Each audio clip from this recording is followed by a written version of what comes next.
Picking the right software is one of the biggest decisions a company will make. And a lot of people will implement workarounds, or they'll have a process that they already had in place and don't want to change. You don't have to lose for me to win. There's so much money to be made in business. Hey everybody, welcome back to the Exit Rich podcast. I got a special guest here, a doozy for you. Everyone's biggest pain point, but biggest love. Rich Koberger. We're going to talk BlueCollar Nerd and ServiceTitan. We're going to talk everything Titan today for the trades, the good, the bad, the ugly. And there's so much great about Titan, and then there's so much controversy about Titan at times, right? Sometimes. There is, right? Like, so we're going to call it what it is. Rich, thanks for flying in, brother. I appreciate you being here. Came in fresh from Atlanta. Looks tired, but he perked up. He perked up, didn't he, Neary? I perked up, yeah. I'm excited to be here, man. Thanks for having me. Yeah, thank you. So, first of all, tell everybody who you are and what you do, Rich. So, my name is Richard Koberger. Some people might know me as the BlueCollar Nerd. I started doing that as a YouTube channel while I was working at my dad's shop. So, my dad owns an HVAC shop.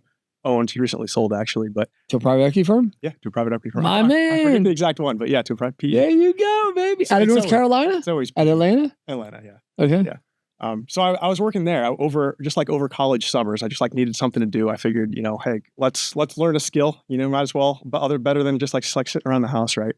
So I would ride with the technician over the summers and work out in the field. And then college ended. I was going to college for film. Majoring in film, minoring in theater. So this is not like the contracting world isn't really one where I expected to land for any long period of time. Yeah. It was just it's good to have a backup plan. It's good to, but whatever. But I'm an alien. I didn't really fit in this world. I'm a theater kid. I was in acting. I had an agent at the time. So I would, work during the day out in the field, sweating in the hot attics, and then get pings to my phone. It's oh, you got an audition that's due. They're mostly self-tapes. So I'm God dang. So I got to start memorizing lines while I'm still in the attic, so I can go home and, get my girlfriend over here to read behind the camera for me so we can get this audition knocked out. So that was kind of what I was doing. And then I got out of college and, you don't immediately start, working. I was still pursuing acting, which takes time and a lot of. Are you still pursuing acting? I'll say yes. It's something I've kind of stepped aside from, but I might get back into it. You're good looking. You speak well. I appreciate it. It's something that I still love. It's not the tallest guy in the world, but I mean, 5'9", average. But it's something I really enjoy doing. But it's something that I want to give my time to when I can do it just for fun. Just for fun. It's man, is it tough to make a good living doing it. I gotta imagine breaking into acting. It's probably harder to break into acting than it is to build an HVAC company, sell it to private equity. Oh, it's incredibly competitive, incredibly tough, and a lot of work. I mean, the amount of auditioning that you're doing compared to the amount of jobs that you're booking. You're paid well for a job, but you're booking, once in a blue moon, and What's your biggest film? I was in a movie called The Duff. I was in a TV show called Sleepy Hollow. A TV show called Survivor's Remorse, a TV show called Atlanta. Small roles. These are small roles, but they were fun. They were fun. All right. Hey, listen, I only met a few actors in my life. You're one of the few. Didn't expect the conversation to go here. Thought we were about Titan. Now we're talking about acting. That's all right. We'll go wherever the conversation takes us, man. We're going to be all over the place. All right. So your acting career hasn't been as good as your Titan career because you're a superstar at Titan. Yeah. So what eventually happened was, I got out of college and started moving into other roles. I was an independent technician for a year. For your dad's company? For my dad's company. And I love the fact that your dad made you do all the jobs, though. Yeah. I love that. Yeah. I mean, I wouldn't trade it. It was a good experience. I wouldn't go back to it, but I wouldn't trade it.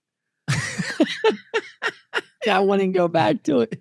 Yeah, it wasn't for me, man. I mean, that's kind of what it's happened. Hard work. It's hard work, and it's when I got into a van by myself, because previously I was riding with another technician. When I got into the van by myself, it was a different job. It wasn't just a different job in that there's nobody to help, but it was a different job in that a lot of what I enjoyed about it was the camaraderie with somebody else there. Yeah. And when I was just by myself, I was like, oh shit, I don't think I like this. Yeah. And so I still didn't really have anything else to do full time. So I started moving into the office. I was like, hey, look, Dad, the tech thing, I just don't think it's going to be my thing, but I see. What'd your dad say to that? He understood, but there were What size company was your dad? like 3 million. That's what I said. And then he grew it to what size to sell it? I'm not exactly sure. It was still in that neighborhood. It was still about 4 million by the time I stepped out, and I didn't ask what he got it to by the time he sold. But I moved into the office because I felt that I could be valuable there. I don't know that Heath felt that I could be valuable there at the time. I think he felt like he was just like making a role for me and just like being. You're his son. He loves you. Yeah. But in my mind, I was looking around. I was like, I don't know. Like, I think there's some inefficiencies. I think there's some things that I could do. So I started just like getting my hands on more and more stuff. Obviously, ServiceTitan was one of those. We weren't originally on ServiceTitan, but we got onto it while I was there, and that was one of my big projects. How much of a nightmare was it? Honestly, man, I don't remember the implementation that much. I remember it not being like super fun. Like the implementation is never fun. It's never fun, but I say it to people. It's like you know, this is why I stick up for ServiceTitan. I'm a big fan of it. I tell people that. What kind of phone do you have? iPhone. If I handed you a Droid, how happy would you be if I told you how to use it for the next 2 weeks? I mean, I'd be a little annoyed that there's going to be a learning curve, but it's still a perfectly functional phone. That's very comparable. But you'd be irked, though. Yeah, I am a little bit. Yeah, of course. That's the same thing I told about ServiceTitan. The problem is there's not another comparable that I've seen out there for the trades as ServiceTitan. So it's almost like you're damned if you do, and you're definitely damned if you don't. Yes. So, all right. So now you implement ServiceTitan. And of course, you're young. Technology adapts to you a lot faster than a 50-year-old male like me, which is very hard for me to adapt. It kind of quickly became my thing. So I eventually evolved into director of operations at my company. So I had a hand in a little bit of everything. I ran payroll for a while.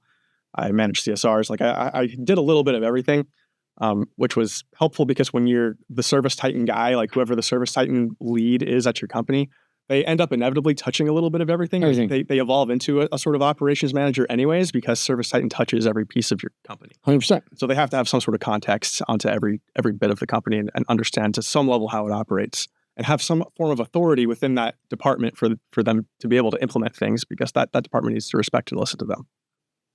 So that's sort of where I ended up. And while I was there, I sort of had this epiphany. I had this realization that like I have a really unusual skill set in that I understand this contracting world, but I'm also an actor. I went to school for film. I'm like comfortable on camera. I like making videos and that sort of thing. I'm an alien in this space. Like I look around. My dad was taking me to like conferences and stuff, and I look around and it's like not a whole lot of like theater kids in their early 20s here. Like I was alien, and at first that was like it didn't feel so good, but eventually it struck me that like this is actually a great strength. This is actually something that I could probably leverage. So I started a YouTube channel called BlueCollar Nerd, where I tried to take all of those skill sets and mesh them together in a way that I hoped would be valuable to people. So I was trying to make video content that would explain technology to contractors. So at the beginning, it was all sorts of technology, but the ServiceTitan videos are what like really caught on. People really gravitated towards those. Whenever a new release came out, I would sit down with the release notes and kind of go over it and sort of give my take about what I thought this meant and how maybe we could use these new things. And those videos really picked up steam. And at that point, you know, I think I was ready to just step away from my role at that company. At your dad's company? At my dad's company. It was just time to do something else. I was still an alien in that space in a way that was like, I want to be able to utilize this skill set. I want to be able to do something with this. Yeah. That a director of operations it's not within that role. So I started gravitating, like whenever we would go to events and stuff, I would always find myself with the other ServiceTitan employees before I worked there, just like chatting them up and like connecting with them on a different level and being like, this feels a little bit more like home, I think. So eventually, I mean, there were some steps in between. I was recruited by a mutual friend of ours, Tom Howard, to do some like consulting work. So me and him did that for a while. And then he got hired over onto ServiceTitan. And at that point, I was like, you know, that was who I placed my bets on when I went to work at Blue Collar Profits, which was the company he had started. So as soon as he kind of went over to ServiceTitan, I was like, well, I think that's probably the move for me as well. So that's eventually what ended up happening. They initially hired me on. So you know Moroni, you know all these people. Yeah. Okay. Yeah, they took me on as a contractor at first. It was like peak COVID. It was like early 2020. So they took me on as a contractor at first, and eventually took me on as a full-time employee, which is what I do today. And how you like it? I love it. It's great. It's a really unique role. I feel very fortunate to be in a role that I essentially created for myself. Like this, it's not like they were hiring for this. This was a thing I just started doing, and they were like, "Hey, come do that, but over here, and we'll pay you." And I was like, "Great, that works out." You're great. still doing it. Still doing it. You give a what's up? How you do it? What's going on, everybody? That's this kind of signature intro. It is funny, I gotta tell you that. I mean, I was like, "What the hell is this guy doing?" And after the fourth video, I was like, "That's his stick." It just came. It was just like the first video I made. That's just what I said, and it just sort of stuck. Yeah, let's jump into it because, as you know, I own Titan Pro. Yeah, which is probably the largest consulting company in Titan now. We got close to 50 employees there, and it's growing, right? And we're in the process of probably acquiring someone that you know that's looking to get out. So we're in the process of that right now, having that communication. Whether that happens or not, it's a different conversation. But I learned a lot in the last 2.5 years of running Titan Pro. And what forced me to take Titan Pro on and say, I need to have this company was, you see, does this look like a roofing company or a technology company here? This looks more like a technology company to me. You see what I'm saying? Like, so I knew we needed something, right? Especially with me getting already going to roofing and ServiceTitan. And I was like, okay, this is going to be a heavy lift.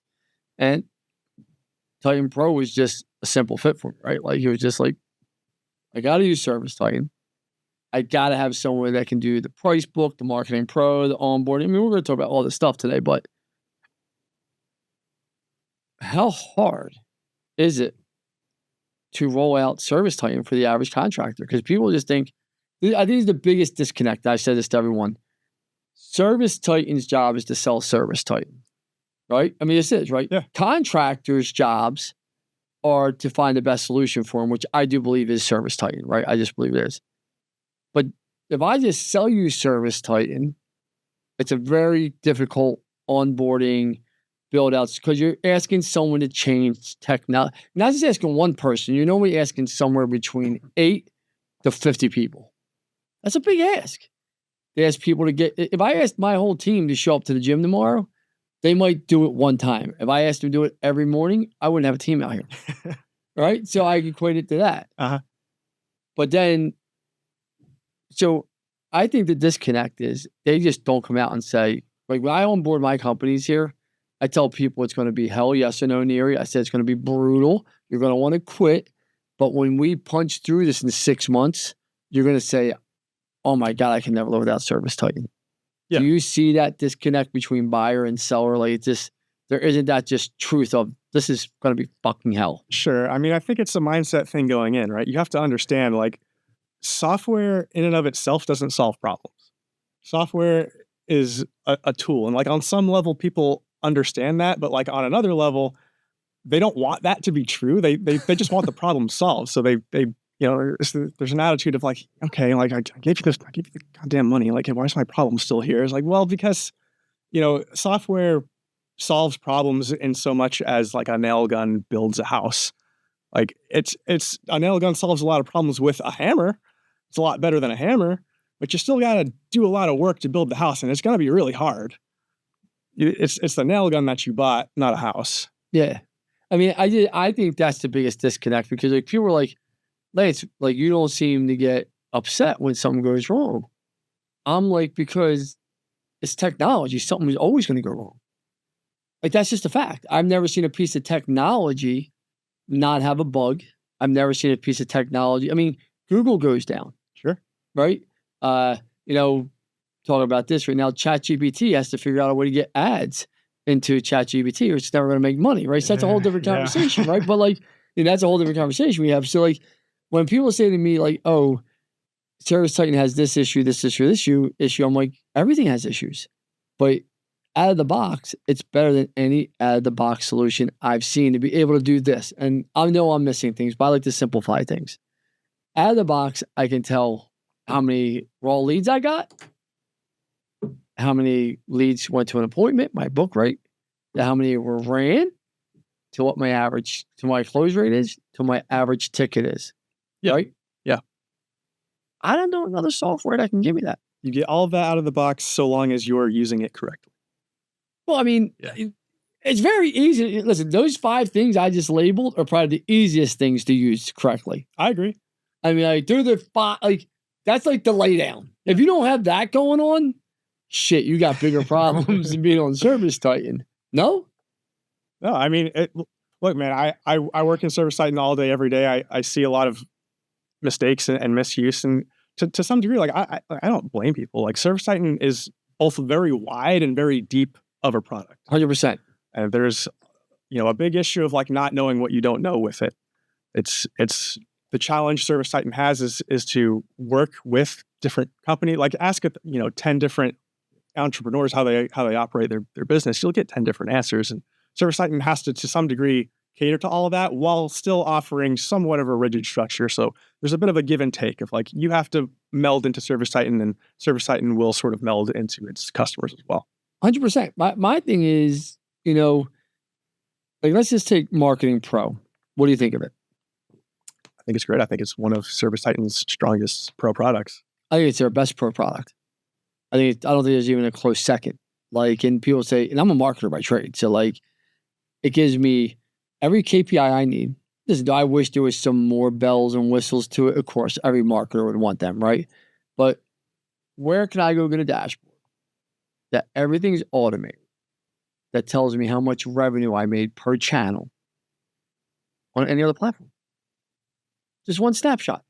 And all I got to do manually is just put my budget in that I've spent on each one of those channels. That gives you my ROAS. Yep. And that takes you literally 10 seconds to do. Like, people don't understand. It's a 10 seconds manually doing it. And I'm like, that just gives you such a roadmap for your marketing every year. Where else can you get that?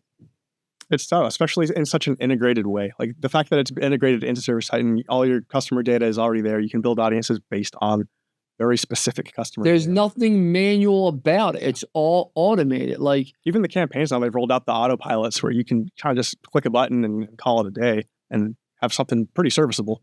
Of course. Yeah. I mean, and that's where I think people don't realize the power of ServiceTitan. Like, for me, Titan Pro, let's talk about the price book. That's the number one biggest obstacle we got to overcome at Titan Pro, right? It's the price book, right? Like, why do so many people not have a functioning price book, do you think? It's tough. I mean, Pricebook was one of my big jobs at my dad's company, and it was the bane of my existence, man. I mean, it's come a long way. The product has come a long way. Like I remember when I first started making videos about ServiceTitan. By the way, like my early videos before I worked at ServiceTitan were, feedback. They were critical at times. Like I remember making videos begging ServiceTitan to give us a duplicate button so that we could duplicate tasks, because at the time they had gated the duplicate button behind Pricebook Pro. And I was like, well, that's a bunch of shit. Like, what do you mean? Like, that's basic copy paste. That's not a pro feature. They did listen. Like, it's not gated behind Pricebook Pro anymore. And it's come a long way just in general. Like the bulk editing that you can do in the user interface used to not be a thing. You'd have to do everything in a spreadsheet. And then inevitably you would go to import it and get a giant list of import errors. Absolutely. And have to go clean that up. And I remember like one time I couldn't figure it out. Why isn't this importing? And it was back and forth with support. We eventually figured out it didn't like the font. I was like, oh my God. So it's come a long way, but it's still difficult to build a really good price book, because the price book doesn't exist in a vacuum. It touches other pieces of the product. Oh yeah. So if you want to do inventory through ServiceTitan, you've got to have your materials set up. And if you want to do purchase orders through ServiceTitan, same thing.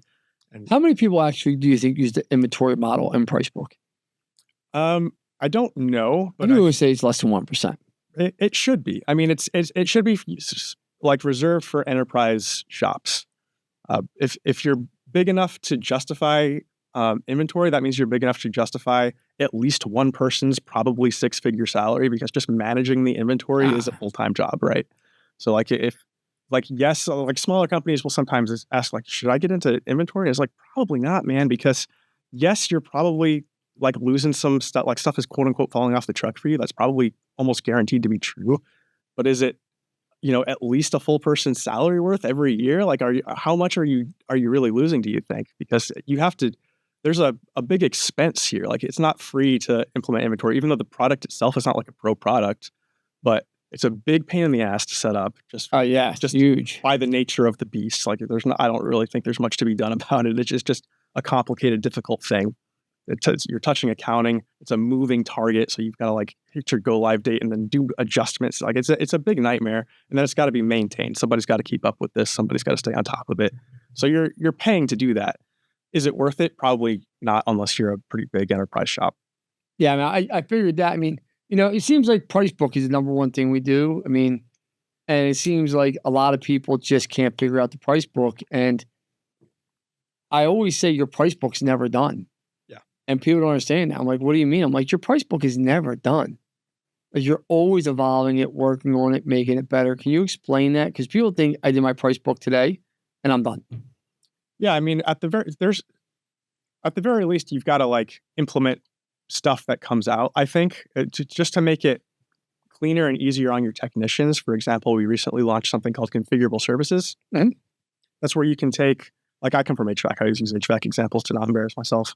In HVAC, we have capacitors, and they come in different sizes. So, 25 at 5, or 35 at 5, 50 at 5s. And traditionally, you would have to have individual services in your price book for every single one of those variants if you wanted to properly utilize purchase orders anyways, because you would have to, those are mapped onto the material. Yeah.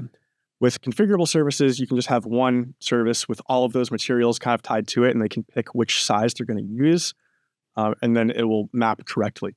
That just makes the technician's life a lot easier. It reduces clutter in your price book. So it's like stuff like that. It's like, I think people should utilize that when it becomes available, because it makes it easier for your technicians. It ultimately makes it easier for everybody downstream of that. But even, just make sure you're using, by the way, dynamic pricing. If you're not using dynamic pricing, please, for the love of God, use dynamic pricing. Makes your life a lot easier. Makes your life a lot easier. So that you can at least be touching the price book a little bit less. Because if you don't use dynamic pricing, you're touching the price book all the time, because Correct. You've got to keep your prices up to date manually. Dynamic pricing takes care of that for you. So I highly, highly recommend, if you're not using that, to get on it. Here's a question for you, because it goes back to price book. I see so many people on Titan, they don't have their gross profit at every job at time of sale. Like, for all my roofing companies, we know at the time of sale what the gross profit is and what they're selling that job at that time. Right in ServiceTitan. Why does everyone not just have that built out that the gross profit at the time of sale? I mean, I think it kind of just goes back to having everything set up correctly. But don't you think that's a must-have? I feel like that's a must-have.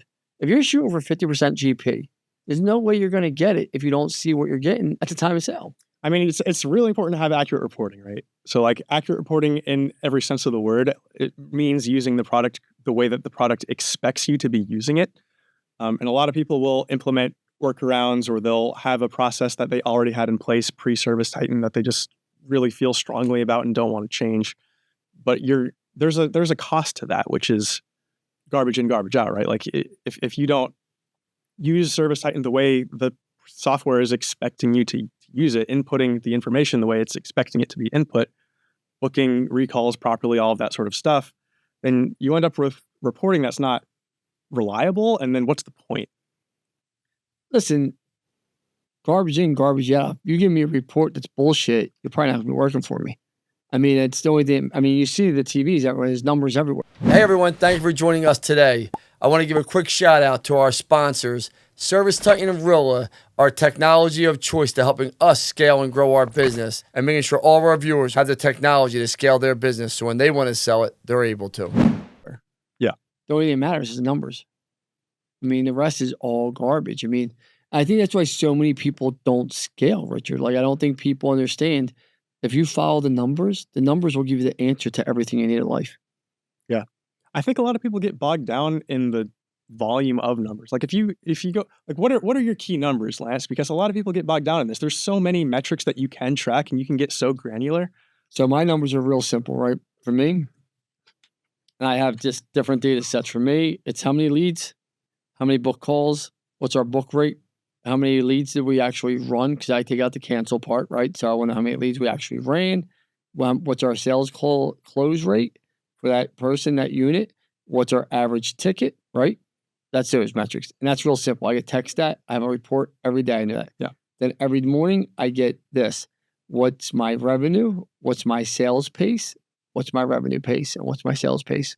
I mean, then when I get my P&L, that's a different set of metrics. These are my daily metrics I manage. Then my P&L is real simple. TR, total revenue. What's my GP? What's my net income? Yep. I mean, I live by about 12 metrics total. That's it. And when one of those 12 metrics doesn't look the way you want it to, how do you know which dial to turn? Oh, we're going right in as soon as a metric doesn't look right. Like if my GP's off, give me all the details behind the P&L right now. We start breaking it down. Once we see, the siding cost is way too high. Okay. Yeah. Okay. Well, let's go right into the price book and see why. Let's see the last 6 jobs we sold. Let's see every job we sold this month. Look at the GP, look at the GP, look at the GP. No one's watching this. Whereas the GP saying we hit GP and we're going to hit GP. So we're missing information. We have change orders out there we didn't charge for. So at that point, you're kind of looking into the downstream KPIs that are 100%. That of course. KPI. Listen, you can't go into the downstream KPIs and run a company that's going to do $100+ million this year. Yeah. You just can't, right? All retail roofing. It's not going to happen, right? But what I can do is manage my top line KPIs every single day and ask people, why are these numbers moving in the right direction or wrong direction? Makes sense. Huh? Makes sense to me. Yeah. Well, if you get into the weeds, you never can build the whole entire. Yeah, but I think that's where a lot of people get stuck. I think they get overwhelmed. There's a lot to look at, and different people will give you different answers to that question. I would be willing to bet you if you sat down me and the top 25, 30 operators on ServiceTitan, all the KPIs would look about the same. Maybe. I'd be willing to bet you that. All right.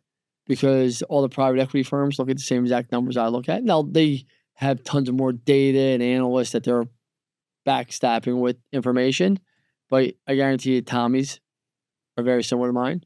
Tom Howard's are very similar to mine, right? Because all those lower numbers have to go up into the bigger numbers I just talked about too. Sure. Of course. Right? So I don't need to be down here where I can look up here real fast, right? Like I equate like going to a doctor, right? I don't have to pull your blood to find out you have a broken arm if your arm's just dangling. I can clearly see you have a broken arm, right? Now, if you tell me your arm's not feeling well, you're not feeling good, everything looks great from the outside, and all of a sudden I see that there's a rash or there's a problem, I'm going to pull blood to do a deeper dive, right? Well, numbers are the same exact way. As soon as I see numbers not align, then we got a problem. If the numbers are going in the right direction, everything's groovy. And you got to think about this. These high numbers I just talked about, these high KPIs, they go right to my P&L that I get by the 9th of every single month. Mm-hmm. So if the P&L shows me a 50% GP, I know we're pretty good. If the P&L shows me I got a 20% net income, I know we're pretty good. Does that kind of make sense to you at all? Yeah. I mean, I know it's kind of different, but you got to remember, I was never a technician like you. So I don't really care. I was never a technician. I've never been on a roof. I never sold a roof. I never sold HVAC. Never sold painting. You didn't know that. You look confused. No, I'm just listening. Okay. Yeah. I always look a little bit confused. That's my natural state. Yeah. No, I was never a contractor. So I came into this with a whole different mindset. I think that's what's made it be helpful with me with ServiceTitan. Yeah. I didn't look at ServiceTitan as a burden. I looked at it as I need this. Right. No, I mean, I wouldn't say I was ever a contractor either. Like technically, yes, I did turn a wrench, but the numbers and stuff always did make somewhat more sense to me. I was just never a math guy, but I always understood the importance of the KPIs. Yeah. I mean, I just think that's where most the business owners focus on. Of course. They should. Here's a question for you, right? What do you think ServiceTitan's best features are? Give me your top 3 best features must have if you're going to go on ServiceTitan as a contract. Doesn't matter, HVAC, roofing. What's your top 3? What's your top 3 go to? I mean, that's a tough one. I mean, the reporting is obviously a huge feature, but it's like almost a given. Like you just need the reporting. I always like to call out, like, I think a lot of, like I've already said, what bogs a lot of people down is the sheer volume of stuff. They just don't know what they don't know. Like ServiceTitan does so much, they don't even know that it's out there. Yeah. And a lot of those features are behind what's called feature gates, which is like this back end, somebody has to toggle it on for you. A lot of those are now exposed to you in your settings. So if you go into settings and search for feature configurations, you can see a list. It's not everything, but it's a lot of those sort of quote unquote back-end secret menu sort of features that you can either toggle on yourself, or there will be a button right in there to send a request to your CSM to have them turn on for you. I think a lot of people still don't know about that, even though it was like a huge request for us to finally do that, and we finally did. But I always like to call it out because I think a lot of people don't know about it. Dynamic pricing, I already called out. Like if you're not using dynamic pricing, please, for the love of God, it's going to make your life so much easier to not have to manually update all of your prices when your material prices change, because they're changing all the time now. Configurable services, I talked about as sort of a newer thing. I know you asked for 3, but I'm just going to keep going. Yeah, keep going. I love it. Forms. There's a specific feature, new-ish to forms, called conditional logic, where you can have if-then statements within your form to affect what questions are on the form. They're next. I come from HVAC, right? So there's going to be different relevant questions on the form, whether we're looking at a furnace that uses gas or a heat pump that's purely electric. Mm-hmm. So I can have a question on the form that's like, is this a gas unit, an electric unit, or a dual fuel? And depending on how they answer that question, additional questions will populate relevant to the type of unit that they're actually working on. Again, I love helping out the technicians. So that just gets clutter and all the BS out of the way that they don't need to be worrying about. So they don't have to type in NA for questions and just unnecessarily extend the time that it takes to fill out these forms that can be a little bit arduous to begin with. You know, give me the top 3 things ServiceTitan could take away with nobody uses them. Come on, you knew that was coming. There's like a schedule tab in the main navigation bar that almost nobody uses. That's the first thing that comes to mind. You know what I'm talking about? I know exactly what I'm about. You use it? No. Yeah, I figured. Nobody does. There's a lot of stuff that's like, Lance, the reason that they keep it is because somebody does use it. And if we take it away, somebody's mad. And so that's the reason that things sort of just kind of like hang out. It's like, yeah, we could take them away and 80-90% of people wouldn't notice, but somebody would. And we just tend to, steer away from pissing people off where it's not necessary. That's really the only thing that like really comes to mind is like, God, nobody uses this. I don't know. Do you have other examples? I think the biggest thing they should work on is probably their mobile. Like it looks great on app on an iPad, but you try and get your mobile reporting, it gets hard. Big request for a like an Office mobile app. There is an Office. It's not done, but there is an Office mobile app. Have you played around with that? No, nobody loves me. Write that down there. No one loves Lance Bachmann over there at ServiceTitan, Aura. Yeah, it doesn't do very much because it was like sort of partially built out and then put on pause. But one of the things that it does do decently is give you your numbers. Like you can get your dashboard on there and get some numbers pretty decently. You can also look at your dispatch board. You can reschedule jobs, but you can't book them, which is one of the biggest requests. Is people want to be able to book jobs from their phone. Correct. Yeah, and that's a real nightmare to do with just the like native ServiceTitan interface because it's not built for mobile. It's built to be used on the computer. But there is a mobile Office app that can do a limited number of things. It's not done, which is why it's not like widely advertised. Yeah. But if you're just looking for your like numbers, I would download it. I would check it out. Yeah, I want to download it before I leave. I tell you what's in my front row before you leave. How do you get buy-in from people? What's the culture like at ServiceTitan? I know they're a highly sales organization. I mean, everyone would tell you that. What's the culture like to get buy-in for people for training, for what you do? I mean, you got a unique job. You're the only person in your role. Yeah. So this question excites me. I kind of reject the premise of the question, Lance. I don't think getting buy-in is like a thing that you can do. And what I mean by that is like how somebody feels about something you're implementing, a change you're implementing. Like let's say, for example, I'm implementing mobile device management into my company. Mobile device management is something that like gives me as the company some control over my devices, my iPhones, my iPads, things like that. Helps me put it into lost mode if it gets lost, helps me standardize branding things. I can say what wallpaper we're going to have. I can say which apps aren't allowed. I can't control how people react to my implementation of that. That's something that happens within them. And so I'm not going to try. I shouldn't try to control that because that's just manipulative management. what I can do, which is thankfully a lot easier than trying to quote unquote get buy-in, is to just present the information fully and honestly. So I'm not going to try to spin it, right? Because I think that's how you lose yourself a lot of trust. And once you lose trust, it's difficult to gain that back. So I'm not saying you shouldn't tell your technicians how it benefits them, but So you tell them there's going to be hell for the next 90 to 120 days. if it's true. Have you ever seen when it's not? It depends on what we're implementing. Like mobile device management, Not mobile device. I'm just talking like, I don't feel like anyone, I feel like we rolled out ServiceTitan probably better than most people. Yeah. And I still had hiccups where I either lost a salesperson or people weren't buying in or people, I cleaned my management team out 2 years ago because they didn't want to use service. I cleaned the whole team out. Yeah. So if you're implementing ServiceTitan, I think the wrong thing to do is to get up in front of everybody and like make it sound like it's going to be just all sunshine and roses and it's going to be awesome and we're going to love it immediately. I would very frankly acknowledge this is going to be really hard. I say that and people are like, man, I thought you loved service. I'm like, I do love ServiceTitan, but I'm not going to lie to you about it because right. Exactly. I own one of the largest, probably the largest consultant company for ServiceTitan in the country. And I'm not going to sell you a bag of shit. Like, I'm going to tell you, this is going to be a brutal 120, 180 days. And once you get past it, you're going to be jumping for joy. And most people will respect that. Most reasonable people are not going to hold it against you if you're making a business decision that is you're just doing your job and you're making a choice that you think is best for the company, even if it's a choice that they disagree with. I think most people won't hold it against you if you're being honest with them and they understand that you're just doing your job. I believe it makes everyone more money, Richard. I'm a businessman. I'm not a lunatic. Some might argue I am, right? But I'm a businessman. If you make more money, I make more money. ServiceTitan gives you all the insights. It's going to help you close better. It's going to give you all your pricing. You have an iPad. You have an experience. Everything's there.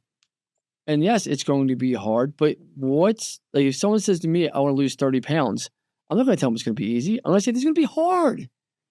When someone tells me they want to stop drinking, this is going to be hard. Building businesses is hard. Yep. Yeah. So I think that's exactly the right approach, right? Just don't try to spin it. And yes, you can tell them hey, I think this is going to make you additional money. This is going to work out for you too. I've seen it make people more money. Yeah. I've seen salespeople get better. I've seen them get more competitive. They see who they're competing with close rate wise, what other people are doing that month. They see it. I've seen it time and time again. Right. And you believe it. So there's nothing wrong with telling them that. What matters is what's your motivation behind telling them that? Are you trying to convince them of something, or are you just laying out, hey, these are the facts. This is what I truly believe. Listen, I do it myself for my own companies. And so if I do it myself, there must be a reason, right? I've sold 6 companies now to private equity. I own multiple companies now. I'm going to do 100 million plus. There's a reason why. Yeah. Right? So I better believe it, or I'd probably go in the other direction, right? And so for my Titan Pro customers, I tell all my coaches and all my salespeople, just be honest with them. They call up, and they'll be frustrated. I'm like, well, if I just handed you a different device, would you be frustrated? Even you admit it, and you're the BlueCollar Nerd, no offense, you're yeah, I'd be frustrated having to use an Android for that 2 weeks. Because it just it slows you down for a while. There's a learning curve. I happen to edit my videos using a software called Final Cut Pro. If you told me I had to switch to Adobe Premiere, very comparable software, I can do all of the same stuff, but I don't use Adobe Premiere. It would be frustrating because I would have to relearn how to do the things that I already know how to do in Final Cut. And I think that's the thing people don't talk about on the front end. And I think that's why the onboarding gets a bad rap. If you were just honest, sales would probably be 1/10 though, because, right? Listen, I've done it myself when I owned my digital agency when I was selling all the time. I'm like, listen, this takes 9 months, 12 months. And people are like, well, this guy says it only takes 3 to 6 months. Well, that's not true. He's lying to you. Oh, well, I'm going to give him a shot. 6 months later, they're back at my doorstep. Yeah. And then they're like, well, he did all this work. So maybe 3, 4. I'm like, nah, he didn't do the work. They did it wrong. So it's just picking the right software is one of the biggest decisions a company will make. Yeah. I don't work in sales. I can't speak to how they operate, but I can say that if I did, I think I would still operate the same way in that I would tell them that it's going to be hard. I think that I'm sure they do. I know some of your guys. I just think that guys, they do. Trust is just the foundation of any relationship, including business relationships, right? Of course. Once you start BSing people? Like, how do you earn that trust back, Lance? You can't. Exactly. Listen, I had somebody that was a good friend of mine. Their wife worked here, and they were recruiting my employees from out of here. And I helped the guy start his own business. I never even called him, never said a word to him. I just never talked to him again. Yeah. Like, what do you say? Once trust is lost, you might get it back, but you can't take the action of getting trust back. It's, again, something that happens inside of somebody else. You don't control I don't know that. if you could ever listen, I believe your significant other, if you have kids with them, you might be able to get trust back over long periods of time. I don't think people care enough about the relationship with someone that's business-wise that they're going to hang in there and let you earn their trust back once you spite them over. I think they're going to move on. I think there's variables there. I don't know that I 100% agree, but I hear what you're saying. Yeah, listen, I can tell you this. In a business relationship with me, if you fucked me over, we're not building trust back. Well, I know where I stand with Lance. Oh, yeah, I guarantee you, if you ask 90% of businessmen, they'd say, no, why? I have so many other relationships I can build that will be good, healthy, quality. I'm going to give you an example, right? Somebody was recruiting my employees, right? And they own another company like mine. And they were a friend of mine for the last 8 years. We got on a phone call together, and he didn't know about it. Well, he knew some of it, but no. I said, listen, we've been friends for 8 years. Are we really going to start doing this dumb shit, right? Like, is this what we're going to do? And immediately he said, absolutely not. Another LB Capital employee will never work for me. I said, I promise you, nobody will ever work for me out of your company. Like, that's just a fact. That's true friendship. That's true trust. Makes sense? Mm-hmm. Like, but if they would have said, well, I'm just going to keep going and doing what I want to do, well, then you're not my friend. Yeah. Because I don't want to hurt. And that's how I look at things differently. Like, I'm 52 years old, right? I just look at things differently. There's so much money to be made in business. You don't have to lose for me to win. Like, if you told me, I think you have a consultant company too, right? Correct? I have a product called the Ultimate ServiceTitan Guide, which is like a library of ServiceTitan videos that are exclusive to that guide that are going through like the whole nuts and bolts, like top to bottom. Here's how to use ServiceTitan. Right. And you charge for that, right? I do. Okay, so you charge that, right? How do I say this nicely? Like, I would never say, I don't want you to use Richard. I'd be like, go use Richard. Yeah, he's smart. He knows what he's doing. There's so much work out there for everyone. Sure. I mean, and people think that they're the only game in town, and they do things that are stupid that ruin a relationship. You never know. Like, I said this to someone the other day, like, you might wind up leaving your organization, and you might wind up being my partner one day. You might wind up being partners with a friend of mine. You don't want to go around breaking trust with people. Right. Like, that's just, no, I'm very hard to get back into once you break it. I'm 52 years old. I don't have time. Yeah.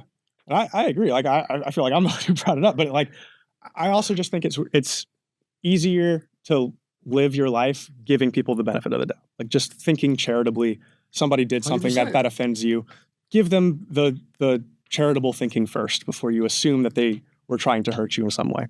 Because, you know, even like I'm saying, I don't think you should get up and try to like spin something and BS people. But I don't think the person who chooses to do that is like bad or like trying to hurt their employees. They just have a different idea of like what good management looks like. And well, that's a totally different conversation. I think to be a good manager, there is some selling that's involved. I sell every day to my employees here because I work for them. And that's the truth. I feel that way, right? Like, there's 50 people on that floor. They look at how I talk, how I act, what I say. If I don't put them first, they're all leaving. Yeah. But what they're buying is you. Like, they trust you. Oh, yeah. Listen, and that's why I'm here every single day still. That's why I'm still in the mix with them. I don't have to be here. Yeah. Right? But I'm here, and I love what I do. I love what I do. I love building companies. I enjoy it. You're right. Most founders don't understand. The people that are working with you every single day, and they're with you, they're buying you. They want to be part of that team that's bigger than them. I think that's why most contractors never really grow, because they think it's just their way of supporting their family and it's their money. Every company I sell, I try to give a lot of money out back to the employees, my partners, everyone else, to make everyone have a happy outcome. You know, here's a question for you, right, about ServiceTitan, right? What do you see the trends showing? Because I hear HVAC is down. You have access to the data. I hear roofing is down. Like, when you're going through this, do you buy into that when you're talking to people? Because people have to talk to you about this stuff. Hey, what are you seeing out there? Do you buy into it, or you're like, yeah, listen, I see these companies growing. I see these ones not, and these are the trends I see between the two. I mean, a little bit. Like I have some insight into that, but it's not really an area where I spend a lot of time in it because it's not really pertinent to my job, and it's not really something I think is worth a lot of headspace. It's like it's like the stock market, right? Like it goes up, it goes down, things change, it's volatile. But if you zoom out, it's up and to the right. And I think it's kind of the same way. Like the world of contracting, it's pretty secure in that like the wind is at your back, right? This is stuff people need. They're gonna have to make it work one way or another. If the economy's down and your air conditioning's broken, you got to figure it out. Like you're gonna have to make it work somehow. So the wind is really at your back here. I'm not too concerned of like even like AI and stuff. It just doesn't hugely concern me in the macro. Yeah. Here's a question for you. What's the biggest question contractors should be asking ServiceTitan? Asking ServiceTitan. Yeah. About ServiceTitan. I mean, this is all you do.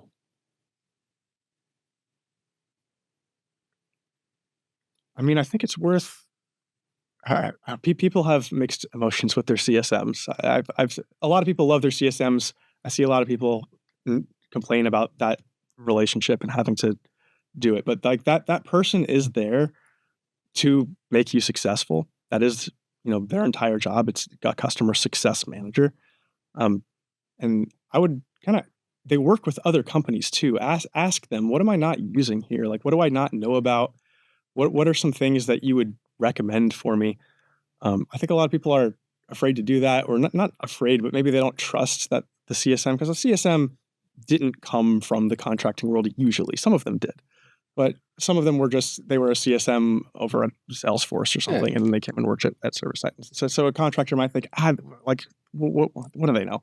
But they do. They work with other companies. They have knowledge of the software that you probably don't, just because they work with it every day. They work with different companies who operate in different ways, and they might be able to enlighten you about something. I would just simply ask that question. What do you like most about your job?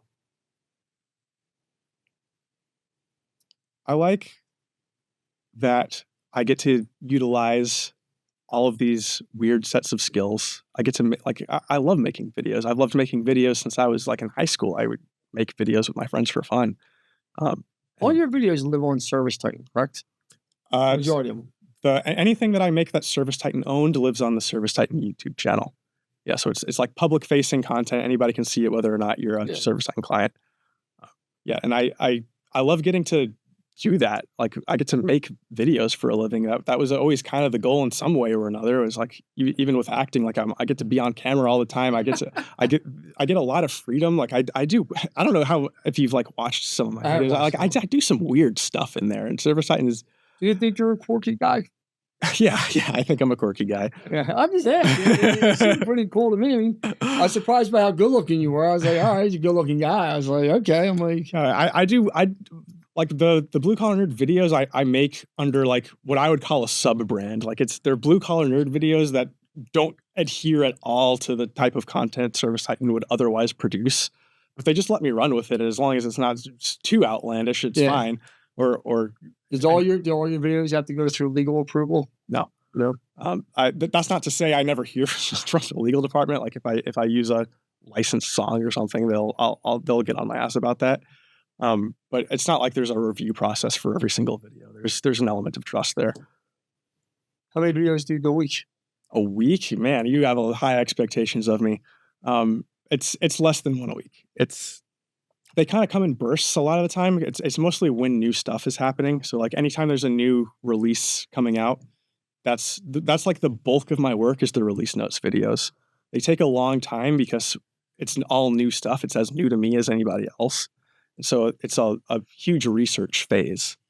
I have to go through and learn all of this stuff. It's almost like making 50, 100 videos in one, because I have to, what does this do? How does this work? I'll go play around with it and be like, I don't understand. I don't see that. I'll have to message the product manager on Slack and be like, what am I missing here? Why am I not seeing the button or whatever? So there's a big research phase of getting it all straight and understanding it myself. And so those only happen quarterly, but they take a ton of time. it's a big commitment to get early, especially as this product grows. The release notes aren't getting any shorter. No. There's more and more stuff. And then anytime there's like something new that comes out that's worthy of its own video, because it's just like, if I were to explain it within the release notes video, the thing would be like a feature length film. It would be 2 hours long because it takes so long to explain this one thing. So I'm just going to briefly explain it, and then we're going to break it out into its own video when something new comes out. Your own video library that you have, everything ServiceTitan, where do people go find that at? Everything that is ServiceTitan owned lives on the ServiceTitan YouTube channel. So if you just go to YouTube, type in ServiceTitan, you'll find it. No, what about yours? You have your own video library, you said. I do. So if you go to BlueCollarNerd.com, that's where you'll find access to that. That's a library of 100 plus, 150 plus videos covering like every little nook and cranny of ServiceTitan, all transcribed so that it's searchable. The idea of it is not to be necessarily like a one-time course that you go through. It's to be a guide. Is that monthly recurring? It's monthly. Yeah. It's what do they cost? It's $199 per month. That's not cheap. They pay $199 a month. If you're, it comes with 5 seats, and there's also enterprise pricing if you're a bigger shop and you need more seats than that. It's a nice little business. It's nice. I've gotten really good feedback. People seem to be enjoying it, and like I said, it's meant to be your sidekick. Because look, Lance, I mean, even I don't know off the top of my head everything about ServiceTitan. Like even stuff that I've said out loud and like made a video on, I'll have to go back and reference my own video all the time because it's so much. There's not a single human being walking this planet that knows 100% of it. Not me, not Ara, nobody. It's just not possible. It's too much information for one brain to be there all at once. And so I wanted to have something that was in my style because people seem to resonate with it, but was like something that was there for you to reference all the time, to be like, I know that I saw this in the guide, but I just don't quite remember how to do it. Let me go look it up. How do people get a hold of you if they want to get a hold of you, brother? Most of the people in the space tend to hang out on Facebook, and so that's where I hang out too, Facebook and Instagram. Find me at BlueCollar Nerd. At BlueCollar Nerd. Look this guy up. He's a sensation, big personality. Thank you so much for being here, brother. I appreciate it. Thank you so much for having me. It was a great time. Awesome.